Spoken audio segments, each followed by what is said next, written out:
It's Tuesday, it's Tuesday, it's Tuesday, it's Tuesday. Y'all know what we do on Tuesdays. On Tuesdays, we Homegirl Huddle. Get in here, get in here.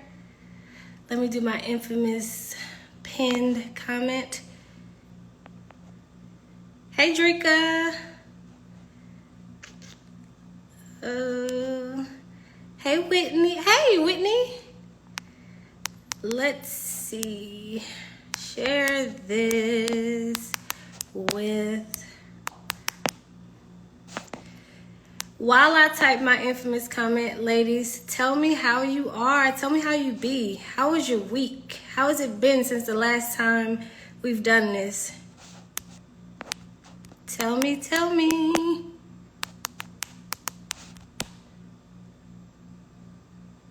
All right, got that. Pin it, pin it, pin it. All right. It's Tuesday. Y'all know what we do on Tuesdays. On Tuesdays, we Homegirl Huddle. So, hey, homegirls, and welcome to my Homegirl Huddle. This is a safe space where we have sacred conversation about all things self-love, self-care, and self-mastery as it pertains to being a woman. Tonight, we are talking about something that I personally feel we should normalize, and that is relationship grief. I know a lot of times when somebody that we love transitions from the physical realm, meaning they die physically, they're no longer here with us physically, we feel we have permission to grieve the loss of that person. But based on my own experience, and I'm about to choke myself, really choking myself. Hey, Queen Perfection. Hey, Cosmic Creative. But based on my own experience, I feel like it's really, really important, and we should definitely normalize grieving relationships that end even when the people are still living. Y'all know me. I am really big on celebrating, and I typically take morning walks where I am just kind of getting my day started. Hey, Crystal. Getting my day started and just really connecting with myself, talking to God, and just really setting a tone and a pace for my day. And if you've been following me for any period of time, you probably know I was in a 14-year relationship. And in 2019, that relationship ended. It was one of the hardest things I've ever done to date. It's one of the hardest things that I've ever done. And it was the best thing that I've ever done for myself. Yeah, it is very important. And so I physically separated from my ex in 2019. And, you know, when we leave a relationship, we typically think, oh, just get over that person, just move on, it's over. But based on my own experience, it was a process. It was a process. I literally had to die a death within myself. I had to grieve what I thought the relationship was going to be. Like, I literally thought I would be with that person for the rest of my life. I had to grieve the fact that I was owning, the choice of not having kids. I had to grieve, the relationships that I had by way of him. And so I had to also reconnect with myself. I had to create a new vision for my life. And it was just so many different steps that I had to take. And I'm like, gosh, I did not think it was going to be all of this. And so in my mind, I'm like, the relationship's over. Like, I've been doing fine. I had a period where it was really tough. If you've been following me for a while, you know that at one point I was depressed. I was suicidal. It was just a lot. I felt like when that relationship ended, like I said, a part of me ended. And it was just really hard to navigate that space. But I was walking, what is today? That's powerful, happy guy. Yes, I'm so grateful. So I was walking, and whenever I take my morning walk, I typically am expressing gratitude, and then I have like my manifesto for the things I'm wanting to create in my life, and I typically read it aloud, get into the energy of it, and then after I do that, it's just silence. So me, nature, God, and I'm taking my walk, and I'm getting downloads, insights, whatever for the day, for whatever I'm creating, so on and so forth. So I'm walking, and I took a breath, and I was just like, oh my gosh, like it sounds so simple, but it's like I had so much more room in my lung capacity. I'm like, what is this about? And if you are someone who's like spiritual, or you always have talks and conversations with God, you know when you're talking to God, how you hear God's voice is usually like a thought, but you know the difference between your thoughts and communication from God. And so the next immediate thought I got was, it's over. And all of a sudden, I just was filled with like this peace. Like I don't think I felt this level of peace since before I was in that relationship. And I got in that relationship when I was 16 years old. And I was just like, oh my God. And I just started crying because because I felt like reconnected to a part of myself that I felt like I've been disconnected to for so long, and I just was crying. And so I wasn't crying because I was sad. It was just like tears of gratitude because finally, like it really is over. Like if you've ever, like separated from someone that you really love, there can sometimes be a period of time when you, even though you made the right decision to leave the relationship, you miss that person. You think about them. You think about all of the things that you shared with that person. You're frustrated because you're still thinking about the person. You may, not feel like all of who you are as you're going through this phase. And as I was taking that walk and I was taking those deep breaths, it's like, finally, like I have completely gotten this person out of my system. And what I love about it the most is whenever I made the decision to end that relationship, I promised myself that I wasn't going to be a bitter Betty. So it's just like, I'm going to do this. I'm going to, end this relationship because I think it's what's best for the both of us. But I'm also not going to like bash him. I'm also not going to be walking around believing like, men ain't shit and things like that. It's just like, no, I want to love. Like, I'm a lover. I love love. And, I think nothing is worth closing your heart over.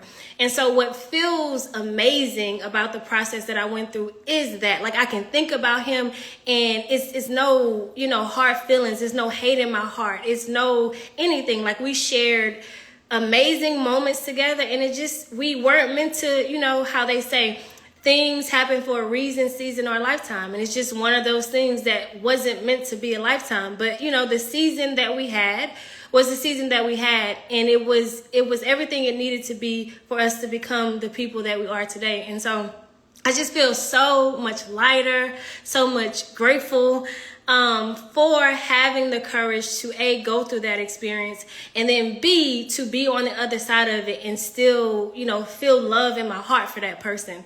And still own the fact that, we're not together. I don't want to be together. It was what it was when it was, and the end. But it was just like, my gosh, you just don't realize how heavy emotional and mental grief, and so on and so forth can be until you release it. Like, I literally feel like a new person.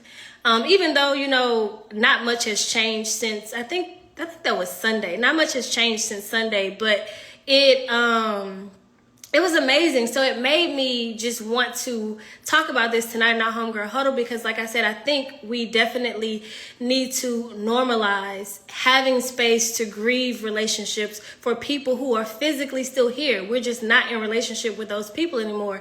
And it's really important because when you don't let go of the baggage, whatever it is, you carry that and it affects other relationships. It affects how you see yourself. It affects, how you show up in the world. And so I want to give you guys some pointers on how to actually let go of a relationship in love, how to actually grieve what you thought it would be, and, come out on the other side of it. I think grief isn't just about sadness and, like wallowing in the sadness. It really is a critical step to freedom. And so I want to talk about like how to move on, but do it in a way that is not limiting your capacity to love moving forward. So a lot of times when we end a relationship, like I just said a few moments ago, we have to grieve what we thought the relationship would be. When you're with somebody for a really long time, you have hopes, you have dreams, you have all the things that you think you and that person are going to create and do together. And it's fair, even when you're making the right decision to let the relationship go. And I'm speaking in the context from my personal experience about a romantic relationship. But this is not just about romantic relationships. We have friendships that end. We have business relationships that end. We have family relationships that we have to, cut ties from. And so the process is the same. So like I said, you want to consider, letting go of and giving yourself space to grieve, feel, the hurt, the sadness, so on and so forth of that relationship not turning out to be what you thought it would be. And this is important because I'm thinking about when I was like in the depths of my pain and I was, like I said, dealing with suicide ideation. I'm not, how do I say this? I am, I'm not a licensed therapist. I'm also not suggesting that you do what I do if you are dealing with or have dealt with suicide or suicide ideation. But for me, from a spiritual perspective, I really feel like a big part of why I felt suicidal is because I didn't have a vision for my life outside of that relationship. So when the relationship ended, I felt like my life needed to end. And it was just painful not being able to really see past what I had with that person. And so this is why it's important to grieve what you thought the relationship would be, because so many times we stay in relationships, not because it's the best thing for us, but because of the should or could or what it might be. And it's just like, you have to, Jesus. Yes, I really did. I met him when I was 16, and at 16, meeting him at 16, I lost both my mom and my dad that raised me, like 15 months apart. And so I was a very broken little girl. I had a very dysfunctional childhood. And so he really was, he became my family. And like I said, at such an early age, those are really formative years, teenage years, early 20s, all the way to 30. So yeah, unfortunately, that's exactly what happened. But yeah, so the first thing you want to do is you want to grieve what you thought the relationship would be. So literally allow yourself to mourn, like the vision that you had for the relationship, like really witness it, like really sit in the pain of it. It's not something you just want to graze over. It's not something you just want to be like, oh, okay, I broke up with that person. The infamous saying, how do they say? You get over somebody by getting under somebody else. I don't agree with that. I never agree with that. And that's the surest way to continue cycles of toxicity. And so you want to give yourself space to feel, the hurt and the pain and the sadness that you feel. And this allows you to be really intentional about letting go. And then obviously, when you can grieve what you thought the relationship would be, in that same breath, you can also create a new vision for your life, beyond that person. And so that's the first thing you want to do. Like I said, grieve what you thought the relationship would be. If you thought you would marry that person, cry. If you're mad that you didn't get to marry that person, if you're sad, if you're resentful, whatever it is, really allow yourself to feel it. A really good way to get it out. One thing I love to do is just talk aloud, vent aloud. And then, or you could even journal it, which will allow you to really express and really, get to the crux of what it is you're feeling. You also, I say this all the time, I did not realize the parts of myself I was sacrificing to stay in that relationship until I ended the relationship. And I'm like, where the fuck am I? Who am I? What am I doing with myself?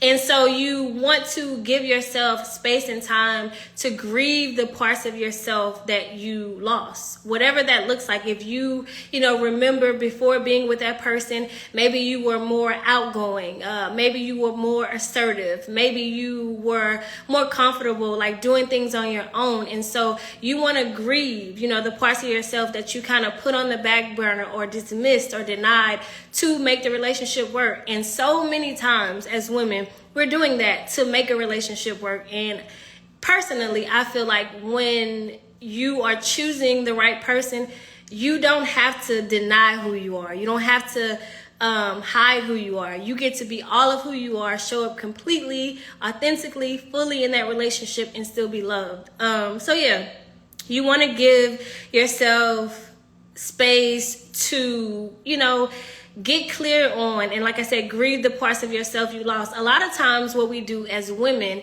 in a lot of relationships, like I said, not just romantic relationships, is we put our dreams aside. We put them on hold. Oh, I'll go after it after my child is a certain age, or I'll go after it after I help my partner or my husband with whatever it is he's doing. And so these are the pieces and the parts of yourself you want to reconnect with and reintegrate as you are moving forward after a relationship.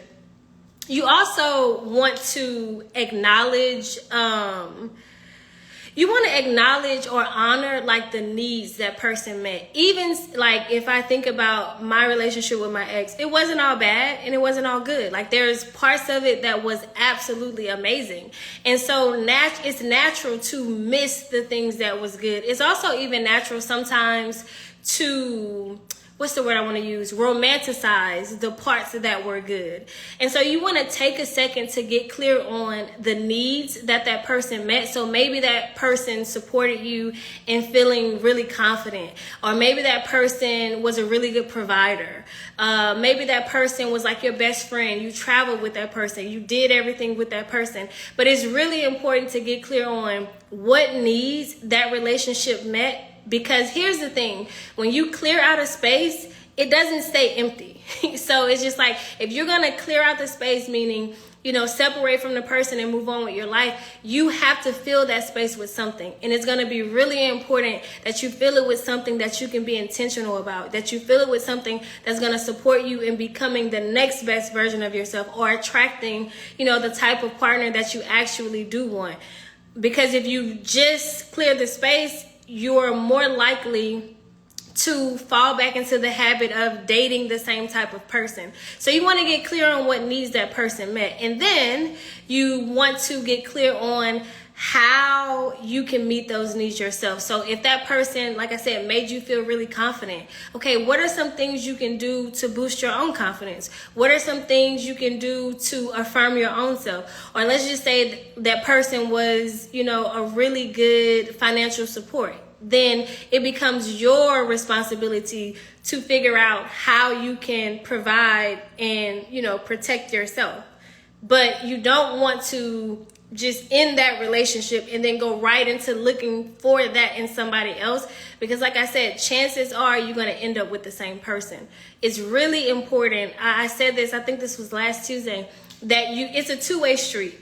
Part of meeting your needs is advocating for them and being in relationship with somebody who can meet those needs. And then the other side of the street is that you are capable of meeting the needs too. Because when you don't feel you're capable of meeting the needs, then it becomes more of a codependent situation. So you're trying to be with somebody because you think they're doing something for you that you can't do for yourself. And a lot of times when you're being in relationship from that perspective, it really does put you in a really weird space, because you're willing to tolerate things that you wouldn't necessarily tolerate, because you feel like that person is doing something for you that you can't do for yourself, or that you can't experience in another connection. And that's really, really, from experience, really risky. So like I said, you want to honor the needs that person met. And the best way that you can honor the needs is to learn how to meet them yourself. And this is not to say you can't be in relationship with somebody else who's meeting the needs, but you don't want to depend on somebody. You don't want to solely depend on one person to do it. I always tell my clients, you need to have a self-care kit. Meaning you need to have multiple tools inside of that kit to support you in getting a need met. So that if it doesn't work in one way, you have multiple ways to meet the need, versus clinging on to something that isn't serving you. So, and then you also want to consider, a lot of times, I don't know if you guys see it this way, but a lot of times when you're in relationship with somebody, a lot of times we attract people who have personality traits or character traits that we don't have. or that we can afford to cultivate. And so when you're grieving the relationship, when you're letting it go, you want to get really clear on the things that you admired about that person. And it's kind of like you may have heard me talk about before, how jealousy is not a bad thing. It really is showing you your potential. But a lot of times you feel envious or you feel jealous because you don't feel capable of actualizing whatever that, physical trait is. And so when you are grieving, like I said, you want to get clear on what you admire about that person. So what is it that you really liked about that person? Maybe, when they walk in the room, like the whole atmosphere changed. Maybe they're a really good speaker. Maybe they're really good with money. Maybe they dress really well. And so instead of putting that person on a pedestal, you can take this as an opportunity to really embody those traits. So if you were with someone who was really good with money, then it would be your opportunity to see how you can get better with your own finances. It would be your opportunity to take some classes or, read some books to better understand how to deal with your finances. But a lot of why we are afraid to let go is, again, it's because we think that person has something that we don't. And that's just simply not the case. Any relationship that you're in, I always say this, relationships are where we go to see ourselves. Like if you go right now and you look in the mirror, you can see all of your physical attributes. You can see your eyes, your nose, your teeth, your hair. But what you cannot see when you look in the mirror is your insecurities. You can't see your childhood wounding. You can't see your beliefs. That shows up in relationship with other people. And so when you're with somebody and you admire something about them, it's not because that person is better than you, is because that person is showing you something about you. Like you can't see something that you don't possess. And so when you're grieving so that you can, completely disconnect from the person, it's going to be really important that you embody those things and cultivate those things within yourself. And then lastly, I know for me, whenever I was like in the beginning stages of ending the relationship, I was really romanticizing everything. Oh, it was so amazing and blah, blah, blah. And in hindsight, I'm like, well, why the hell did you leave if it was so amazing? But I was romanticizing everything about this person. And in order for me to fully grieve and let go of the relationship, I had to acknowledge the way I was treated. So I had to acknowledge the things about the relationship that wasn't healthy. I had to acknowledge the things about the relationship that, wasn't desirable. I had to acknowledge the things about the relationship that made us incompatible. And when you do that, like I said, it really keeps you out of the shoulda, coulda, woulda. Or it could have been like this. Or if I would have did this, it would have been like that. No, you lived it. It was what it was. And it's okay that it was that. And another reason why it's important to acknowledge how you were treated is because it becomes the groundwork that you start to lay for the next relationship. So let's just say you were in an abusive relationship. Well, you want to acknowledge that you were abused, not because necessarily you are a victim, but you want to acknowledge it because it allows you or supports you in getting clear on what you are no longer going to be willing to accept or tolerate in the next relationship. But if you just graze over it, and like I said earlier, you're just like getting under somebody to get over somebody, you literally your relationship choices are a reflection of you. If you don't change you, the choice is not going to change. You're going to meet the same person in different form. He may have a different name. He may look different. He may even live in a different state. But I promise you, he's the same person. And it's not because of him, it's because you're the same person. So you're attracting the same type of person. But when you sit down, I'm pretty sure you guys have heard of shadow work. This is shadow work. So many times we leave the relationship and we're blaming the person. And I'm not saying that you weren't mistreated. I'm not saying that you didn't experience what you experienced, but you have to be accountable for your choices. That's the only way you're going to free up your heart space. That's the only way you're going to, how they say now, cut the soul ties. That's the only way that you can let go and really move on without carrying all of that baggage. You have to accept responsibility for the choices you made. And so by acknowledging the way you were treated, and then making a decision what you're no longer going to tolerate. You can also acknowledge the things that worked in a relationship, because what that's going to help you to do is to get clear on the things that you do want to experience in your next relationship. But if you don't take the time to do these things, you're going to create the same relationship. It's no way around it, because again, the relationship is simply just a reflection of you. So again, you want to grieve what you thought the relationship would be.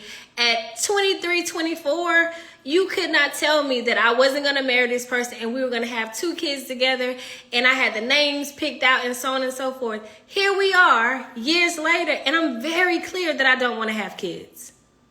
Thankfully, I got that awareness before I had kids. But I'm very clear on that. I'm very clear on the type of relationship that I want to have. But then I just was kind of living by default. Like, you know, how many of us come to the realization that we're going to have kids. We just kind of think because we're women, we have to have kids. And that's simply not the case. If you want to have kids, great. If you don't want to have kids, great. But a lot of times it's hard to move on from the person because you haven't let go of the fantasy of what the relationship was supposed to be. You're still waiting for, you know, it to come back around. You're still waiting for things to be different. It's not. It is what it is. You left for a reason. It did not work out for a reason. And it's not to say that that person is a bad person. I personally don't think my ex is a bad person. I just think we came together for the time and the lessons, you know, we needed this lifetime, and it ended when it needed to. And I love that I can say that, and really, I don't have any malice, any hate, anything in my heart. Like, I literally still love this person. I think he has been one of the greatest teachers in love. Not because I want to be with him, but because I've done this work to really see how the relationship served me, how it helped me to become this version of myself. You're going to have to sit with the discomfort. You're going to have to cry some tears. You're going to have to journal it out, pray it out, so that you can move on from this. Otherwise, like I said, you just run the risk of creating the same thing because you haven't leveled up. You haven't grown up. You haven't changed or evolved as a person. So grieve the relationship, cry it out, you know, for what you thought the relationship was going to be. And then once you do that, get clear on what you want your next relationship to look like. And not just relationship, what do you want your life to look like? Maybe you want to go through a period of time where you're not even focusing on romantic relationships. Maybe you want to go through a period of time where you're simply just focusing on what you need for you. And that's okay too. But again, grieve the relationship so that you can create a new vision for yourself and for your life. Then again, you want to grieve, you know, the parts of yourself you sacrifice to be in that relationship. And I'm saying grieve meaning to, if you feel sad about it, like whatever emotion you feel about it, let it come up, let it come out. And then you want to start reintegrating those parts of yourself. So if you were more, you know, opinionated or outspoken, if you were more assertive, now is the time to start practicing that again. And to get really confident and comfortable with being that way, so the next relationship you get in, you're not hiding those things. You're not dismissing those things. You're not denying those parts of yourself. How you know you're in the relationship that's for you is that you get to bring all of you to the table. Good, bad, ugly, indifferent. And that person still loves you. That's what love really is. But if you have to deny yourself, if you have to pretend like you're somebody that you're not with the right person. Or you're not with the right person for the right reasons. So grieve the parts of yourself that you lost in connection, you know, with this person. And then start to reintegrate whatever those characteristics are. You also, again, you want to honor the needs that the person met. There is no person walking the face of this planet, I don't care what they say on social media, that does not have needs. And we as human beings will do anything even if it's hurtful to us to meet our needs. And so when you are acknowledging and honoring the needs that this person met, that is important because it lets you know not what you need just in a relationship, but what you need as a person. So that when you learn how to meet those needs yourself, you're less likely to be manipulated. You're less likely to be puppeteered. You're less likely to stay in situations that you know don't honor you, because when you have needs that you don't know how to meet, again, you'll do anything to meet them, even if it means being in a relationship that is not healthy. So get clear on how that person, supported you in meeting your needs. And then it becomes your responsibility to learn how to meet those needs. The next thing is acknowledge how you were treated. Again, acknowledge the good things, that felt amazing, and then acknowledge the things that didn't feel so good. This is so you can get a clear idea of what you want in your next relationship versus what you don't want, what your boundaries are that work versus maybe some boundaries that you want to change. But the more clarity you have moving forward, the better it's going to be in terms of being in better relationship with yourself, and then obviously being in healthier relationships with other people. And then the last thing is you want to acknowledge, you want to embody what you admired about that person. So if they were really outgoing, start considering how you can become more outgoing. If they were really, good with money, take some courses, get really clear on how you can be better with your own money. Whatever it is that you admired about that person, you see it because it's in you too. And so a lot of times when you separate, this is a chance for you to cultivate it for yourself. And all of these things that I just said are things that's going to support you in moving forward from that relationship without resentment, without carrying emotional baggage, without leaving parts of yourself behind. All of this is important so you can be your full self moving forward. This that I'm telling you, it's not optional. It's not like, oh, B did that, so, kudos to her. I don't need to do it. No, you have to. You have to do this. If I always say, if you want to know the truth, look for it in nature. Like, nature doesn't lie. And so even if you think about the seasons, the nature, there's a season where a period of releasing and letting go happens. It's fall and winter. The same trees that you look at in the summer, they do not look the same in the fall and winter. The leaves fall away. Why? So they can come back new. It's the same thing with you. If you don't let the stuff go, if you carry all of the emotional baggage from every past relationship, you don't have space in your heart to receive or give love to anybody else. And you deserve to be loved wholeheartedly, unconditionally. But if it starts with you loving yourself enough to grieve the relationships that didn't work. Like, this is part of how you love yourself. This is part of how you create healthier relationships moving forward. So again, it's not optional. It's necessary. And sure, it's not sexy. It's not something that a lot of people are talking about online, but so what? You can go against the grain. Like, you can do something that everybody else isn't doing. And in that way, you get results that other people are not getting. Like, I talk to so many people, and they're like, how do you still love your ex? I'm always going to love him. That don't mean we're going to be together. That don't mean I want to be back with him. That don't mean I don't wish him well. Like, it's impossible to, if you really love somebody, the love doesn't go away. Like, it doesn't die. It just transitions. So I'm not romantically in love with him anymore, but I love him. I spent 14 years of my life with that person. And to me, that's one of the things that makes me the most proud, is that I can still love him and know that we should not be in a relationship together. And the end, period. No shaming, no blaming, no shoulda, coulda, woulda. It was what it was for the time that it needed to be. The end, period. And I want you to have that level of closure. And that comes from considering the things that I just shared with you. Like, you deserve for your heart space to be clear and free. So many times, like, I hear y'all say so often how tired and drained and exhausted you are, how heavy you feel, how much weight you've gained. Here's the thing. Excess weight is not just physical.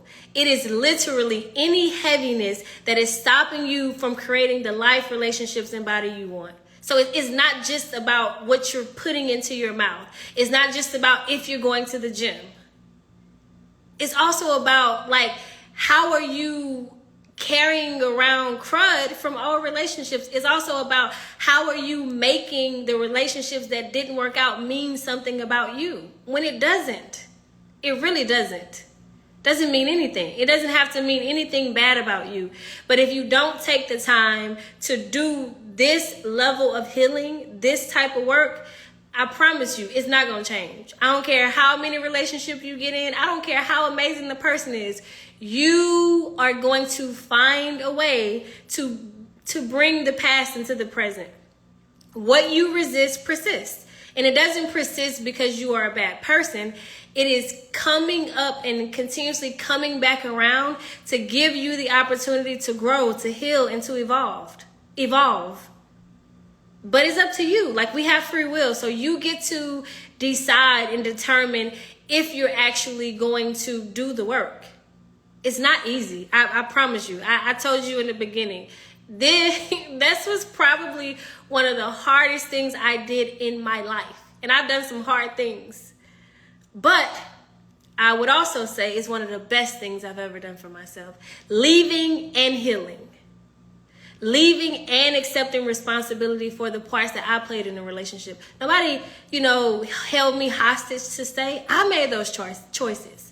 And so then I had to be also accountable to the aftermath of staying in a relationship that long and sacrificing so much of myself to make it work. Doesn't have to be, so I think sometimes we get responsibility and blame we kind of misconstrue it. It's not the same. You're not blaming or shaming yourself. You're being accountable for the choices you made. It's nobody else's responsibility. It's yours. You create your life. You made the choice to be in a relationship. You also have to make the choice to heal so that you can create better connections. Leave me some hearts in the comments if what I'm saying is resonating with you. I'm also interested to know, like, what I said that potentially is going to help you to move forward. Tell me in the comments.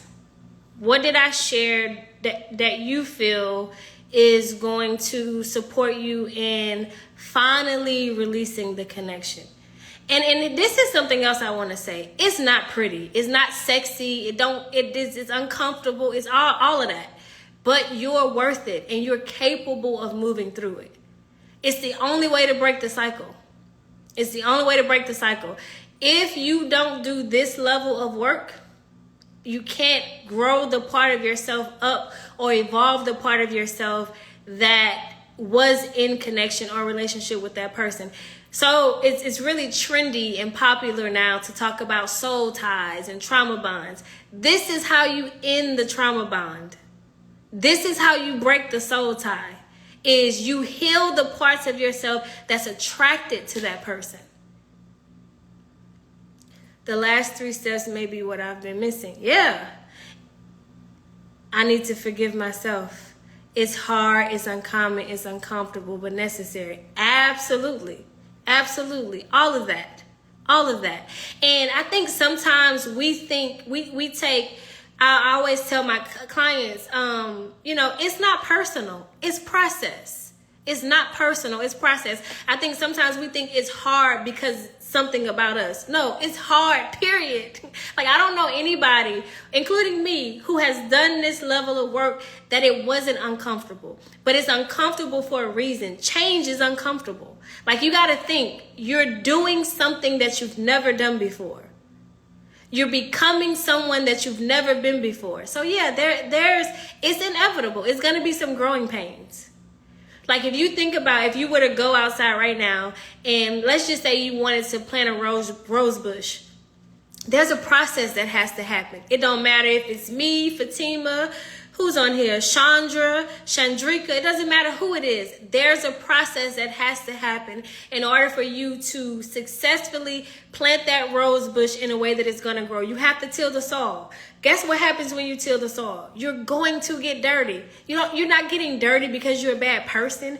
You're not getting dirty because you made a mistake. You're not getting dirty because you're unworthy. You're not getting dirty because you're stupid, you're weak, none of that. None of that. You're getting dirty because that's the process of planting a rose bush.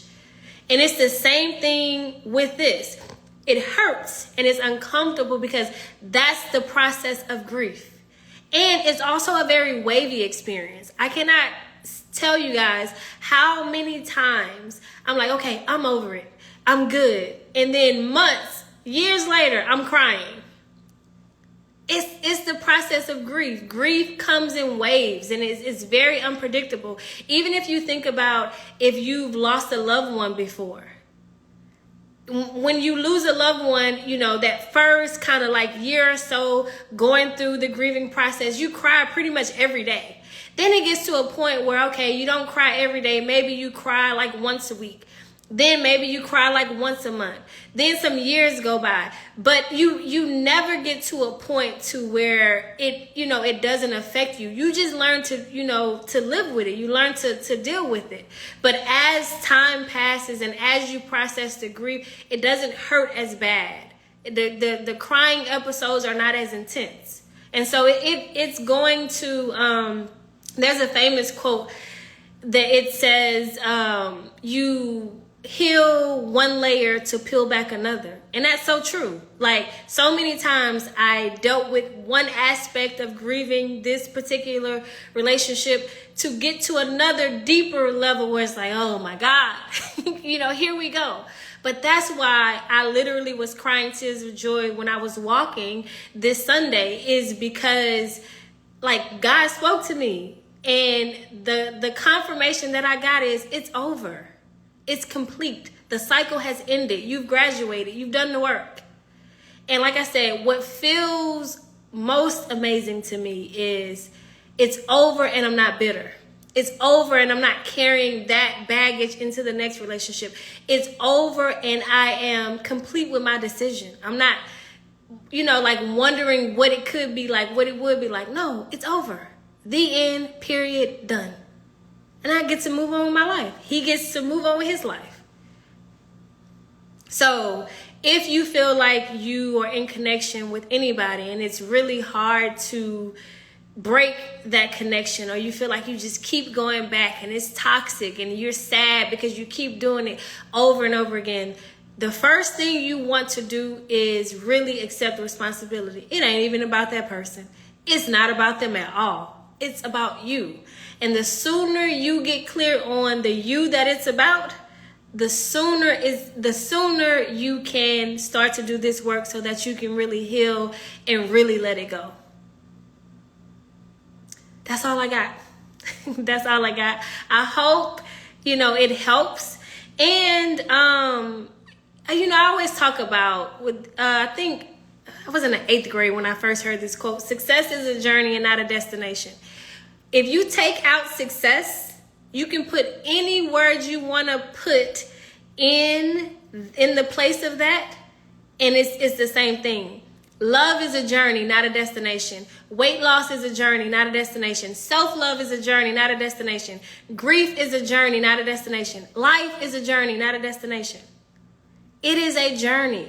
And so every day is an opportunity to wake up and practice self-love. Practice, meaning do the best that you can do today. When you wake up the next day, do the best that you can do the next day. Eventually, repetition is the mother of skill. If you keep doing it enough, it's inevitable. You're going to get better at it. I just told you, this has been a 6-year journey for me. 6 years. 6 years.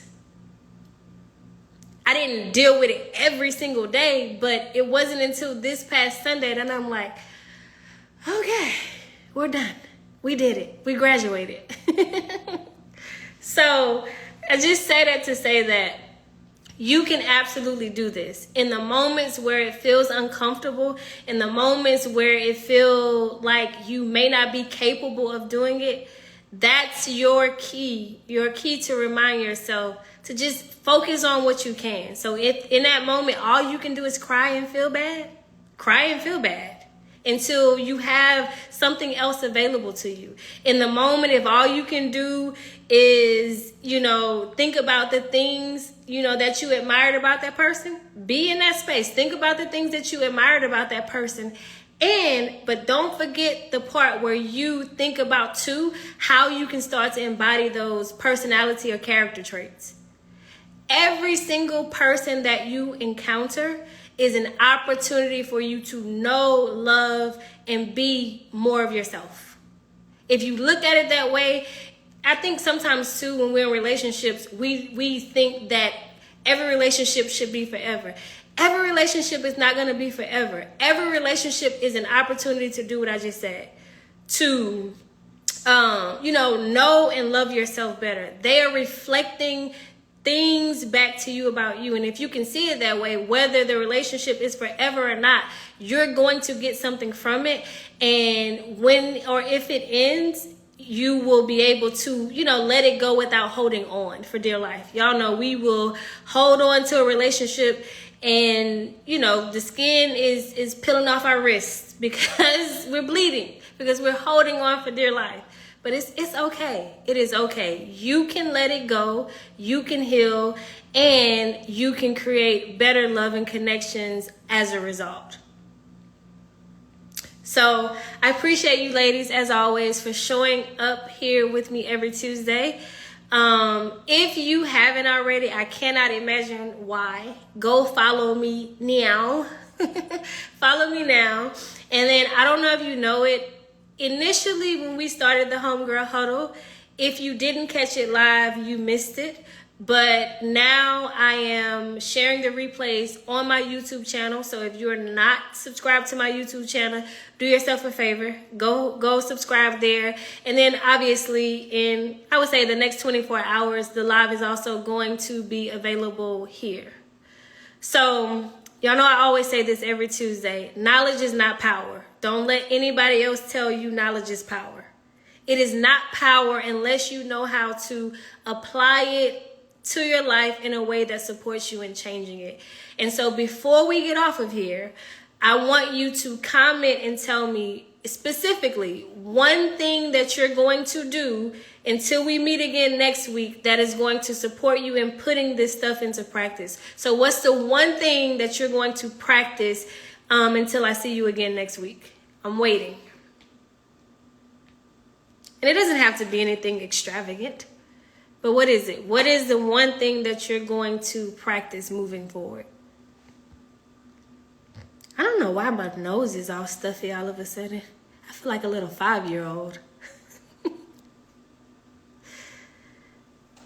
So while you type out your one thing, I also want to encourage you, before you close your eyes tonight, definitely consider the most self-loving thing you can do. Whatever it is, I want you to do it, enjoy it, and don't overthink it. It can literally be, after I get off this live with B, I'm going to go take a bath and just really enjoy my bath. But whatever the thing is that you're going to do, be all there, like fully enjoy it. So if it's the tub, be in the tub. Like feel the warm water on your skin. Smell, like really allow yourself to smell and breathe in the scent of the soap. Like be fully present in the experience. And until next Tuesday, love yourself, move your body, know what you want, go get it, go give it. Tell a homegirl, bring a homegirl, and I will see you next Tuesday. Bye, homegirls.